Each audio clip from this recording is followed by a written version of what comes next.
Assalamualaikum warahmatullahi wabarakatuh. Salam sehat teman-teman. Hari ini kita akan membahas tentang konsep dan variabel penelitian. Di mana konsep dan variabel penelitian ini adalah hal yang sangat penting di sebuah penelitian kuantitatif. Karena apa? Karena dalam membuat sebuah pertanyaan penelitian nantinya kita harus menentukan dulu konsep dan juga variabel penelitian. Jadi variabel dan konsep penelitian ini digunakan sebagai fondasi awal teman-teman dalam menyusun pertanyaan penelitian, ya, yang nantinya akan teman-teman share, teman-teman buat kuesioner, ya, itu harus berdasarkan pada konsep dan variabel penelitian, ya, seperti itu. Oke, langkah-langkah untuk melakukan sebuah penelitian itu apa saja sih? Yang pertama ada konseptualisasi, ya, mengkonseptualisasikan, yakni mengembangkan konsep dan variabel yang relevan dengan fenomena sosial yang diteliti. Karena kita kan penelitian sosial ya teman-teman ya. Artinya kita harus melakukan konseptualisasi mengenai variabel atau mengenai konsep atau fokus dari penelitian yang akan dilakukan. Ya. Kemudian ada operasionalisasi, di mana mentransformasikan konsep menjadi sebuah variabel yang dapat diukur dengan indikator yang tepat. Ya. Jadi nanti dari konsep, kemudian turun lagi ke teori, kemudian turun ke indikator, dan yang terakhir adalah turun ke item. Nah, item ini adalah nantinya digunakan teman-teman sebagai pertanyaan penelitian. Ya, seperti itu. Kemudian ada pengukuran, di mana menerapkan skala pengukuran yang sesuai untuk mengumpulkan data empiris. Data empiris itu data yang ada di lapangan, ya. Itu namanya empiris. Empiris itu adalah lawan katanya, bisa dikatakan lawan katanya teoritis, ya, empiris. Kalau teori itu berdasarkan teori, kalau empiris itu berdasarkan fenomena yang ada di masyarakat, fenomena yang ada di lapangan, ya, fenomena yang ada di instansi tempat teman-teman nanti melakukan penelitian. Ya. Kemudian yang terakhir ada analisis. Setelah dikonsep, setelah dioperasionalisasikan, kita menentukan variabel, indikator, item, ya, kemudian kita menentukan pengukuran, dan yang terakhir nanti akan dilakukan analisis. Ya, seperti itu. Analisis itu fungsinya apa sih Pak? Karena di penelitian kuantitatif itu hasil olah data, ya, itu adalah berupa angka. Otomatis kita harus menginterpretasikan data. Ya. Nggak mungkin kita cuma menyajikan data dari olah data. Ya. Kita harus menginterpretasikan atau menjelaskan, ya, angka-angka tersebut itu artinya apa. Ya, seperti itu. Oke. Kalau di penelitian kuantitatif itu biasanya ya pengaruh, perbandingan, kemudian perbedaan, hubungan, ya, seperti itu. Oke. Selanjutnya kita mulai fokus ke konsep penelitian. Karena konsep penelitian ini adalah ide abstrak yang menjadi dasar investigasi ilmiah. Ya. Jadi kita bisa katakan bahwasanya konsep penelitian itu adalah ide utama atau fokus utama, ya, ide besar, ya, ide utama untuk sebuah penelitian. Misalkan seperti ini. Di administrasi publik itu ada beberapa cabang ilmu, ya. Ada pelayanan publik, ada manajemen publik, kemudian ada kebijakan publik, ya, dan lain sebagainya. Nah, itu yang dinamakan dengan konsep, ya.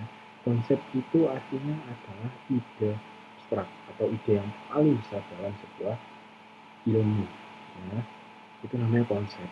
Ya, konsep itu terdiri dari beberapa teori. Nah, maka kita turunkan dari konsep, kita turunkan ke teori yang nantinya akan disebut sebagai variabel. Ya. Oke, misalkan saya kasih contoh adalah pelayanan publik.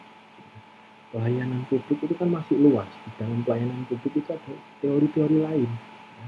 Saya contohkan di beberapa sumber ya teman-teman. Teori pelayanan administrasi publik itu mencakup efektivitas pelayanan, kemudian ada kualitas pelayanan publik dan lain sebagainya. Jadi dari konsep pelayanan publik itu di dalamnya ada teori-teori lain. Ya, itu adalah bagian dari konsep dan sekaligus teori. Ya, kayak gitu. Teori adalah turunan dari konsep. Ya. Fungsinya apa? Untuk membingkai pertanyaan penelitian. Jadi nanti teman-teman sudah terfokus nih, ya. Nggak mungkin ketika teman-teman mau melakukan pelayanan publik tiba-tiba membahas tentang kebijakan publik. Nah, itu tidak tepat sekali. Ya. Oke. Nah, Pak, gimana sih Pak kita bisa menentukan sebuah konsep penelitian yang akan kita ambil gitu?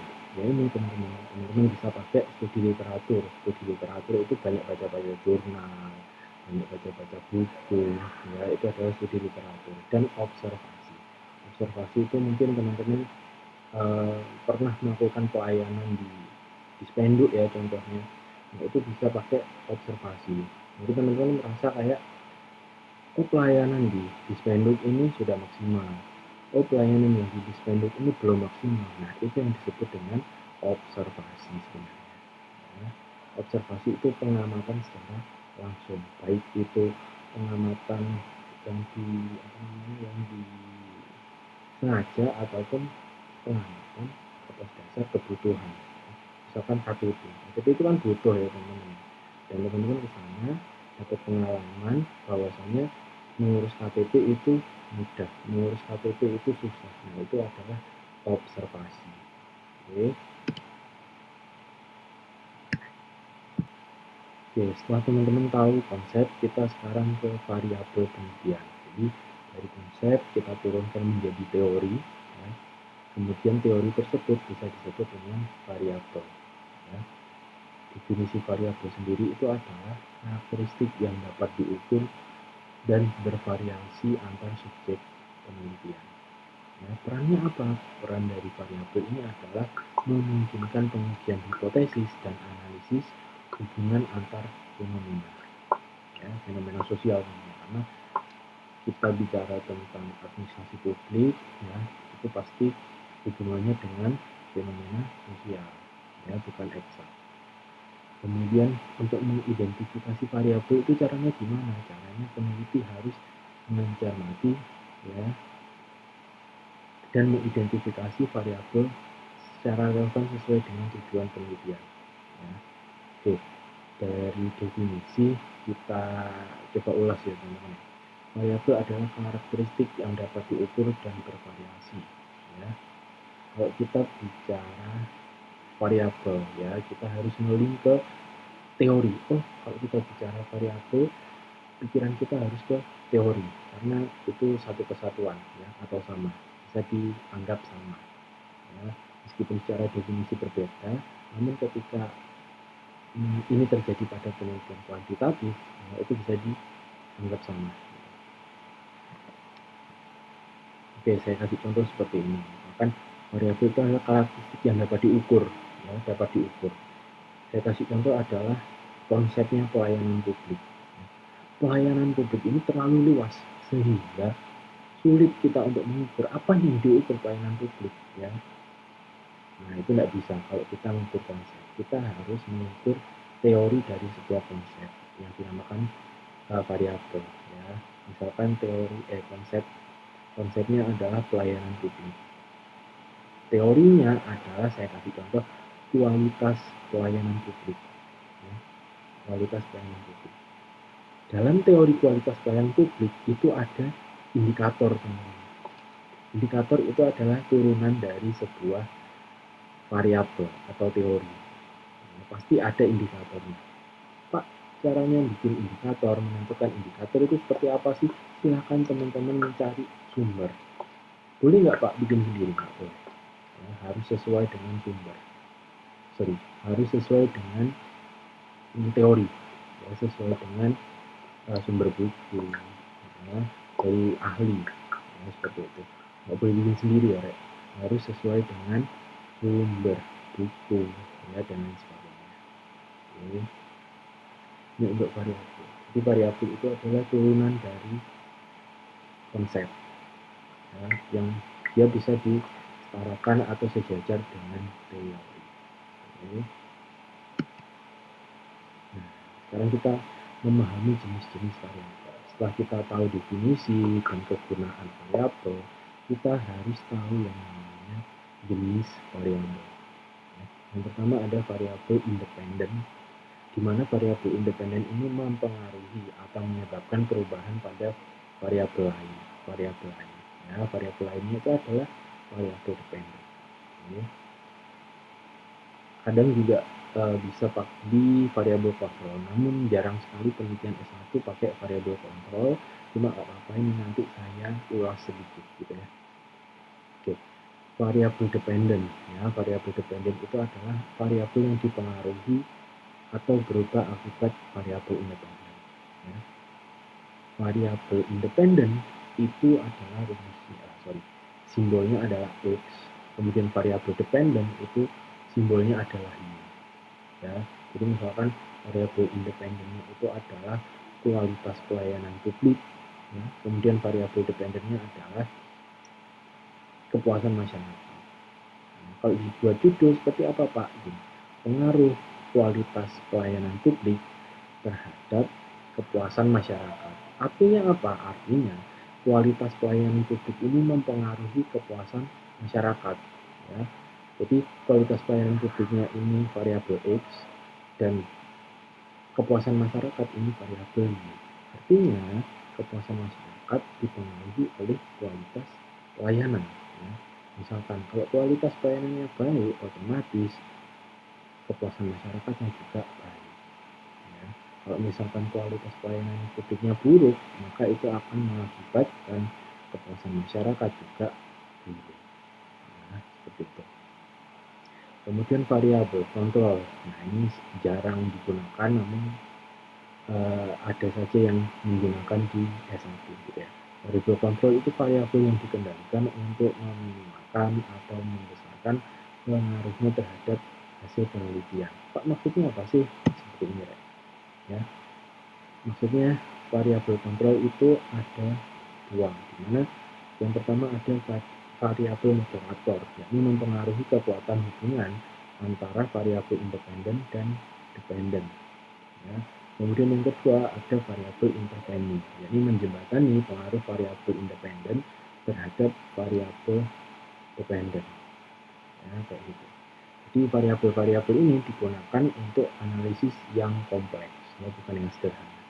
Kalau di S1 cukup di variabel independen dan variabel dependen. Tapi kalau teman-teman mau pakai variabel kontrol ya nggak apa-apa gitu ya. Oke, sekarang kita lanjut ke indikator. Di mana indikator itu adalah turunan dari variabel. Ya, variabel ini tadi meskipun pengertiannya bisa diukur, namun diukurnya pakai apa? Nah, itu masih terlalu luas ya. Makanya ada yang namanya indikator. Indikator itu adalah turunan dari variabel. Ya, jadi untuk mengukur variabel tersebut ada beberapa indikator. Ya, Pak, mencari indikator dari mana? Dari indikator bisa pakai teori. Ya. Oke. Indikator itu adalah ukur yang digunakan, alat ukur yang digunakan untuk menilai keberadaan atau tingkat variabel. Ya. Jadi indikator ini digunakan untuk apa? Untuk menjadi alat ukur, sebagai alat ukur bagi variabel. Di sini saya kasih contoh. Ya. Kasih contoh adalah lampu rambu lalu lintas. Ya, kita tahu indikator warna hijau itu adalah untuk jalan. Ya. Indikator untuk warna kuning itu adalah berhati-hati, dan indikator warna merah itu adalah untuk berhenti. Nah, ini adalah indikator. Variabelnya apa? Variabelnya adalah lampu lalu lintas. Nah, kalau kita bicara lampu lalu lintas, ya, kita kan nggak tahu mau meneliti apa, ya, mau mengukur apa sih gitu. Makanya ada yang namanya indikator. Ya. di lampu lalu lintas itu ada indikatornya. Kalau hijau jalan, kuning berhenti, dan merah kuning berhati-hati, dan merah berhenti. Nah, kita kasih analogi seperti itu. Indikator itu lampu merah, variabel itu lampu lalu lintas, dan konsepnya itu adalah rambu lalu lintas. Ya. Pak, kenapa kok pakai contoh lalu lintas itu? Ini yang dekat dengan kita teman-teman. Saya analogikan yang dekat dengan kita sehari-hari. Saya kasih contoh, bahkan konsep tadi itu adalah ide abstrak, ide yang besar. Ya. Saya kasih contoh, ide besarnya itu adalah rambu lalu lintas. Kalau kita bicara rambu lalu lintas itu ada banyak sekali kan.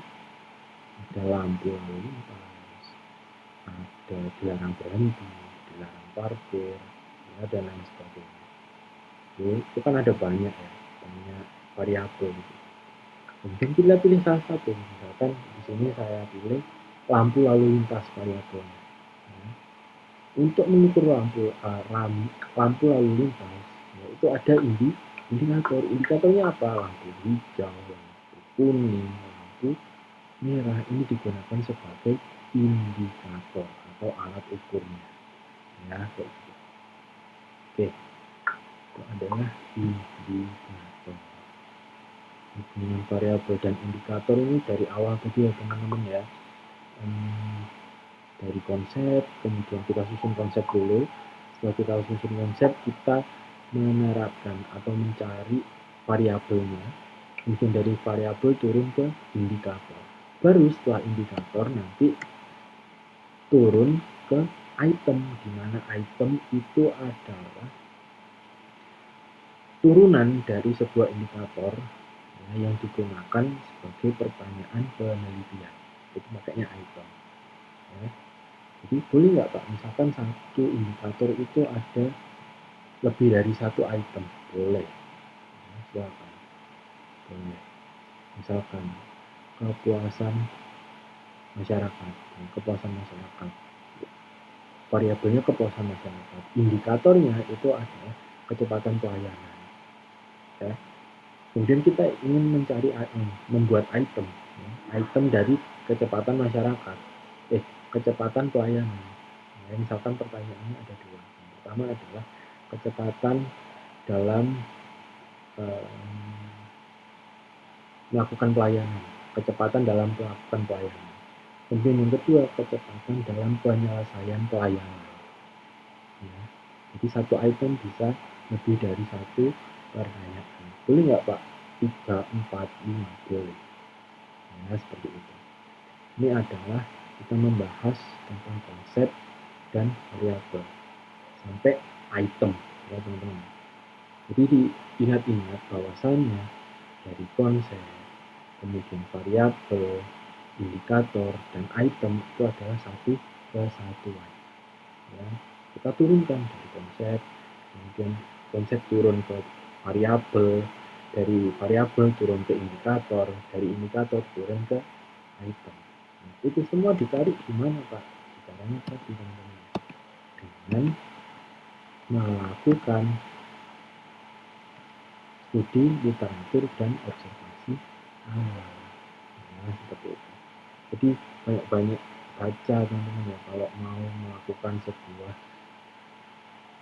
karya tulis ilmiah ya, atau skripsi itu banyak-banyak baca. Studi literatur dan observasi. Studi literatur itu apakah cuma buku? Ya, boleh pakai jurnal.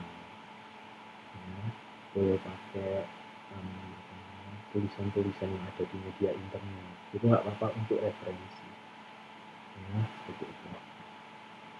Itu adalah untuk menyusun konsep dan variabel penelitian sampai tadi kita membuat. Oke, sekian teman-teman untuk pertemuan hari ini. Jika ingin ada pertanyaan, boleh silakan chat saya secara pribadi atau nanya di grup. Nah, gitu.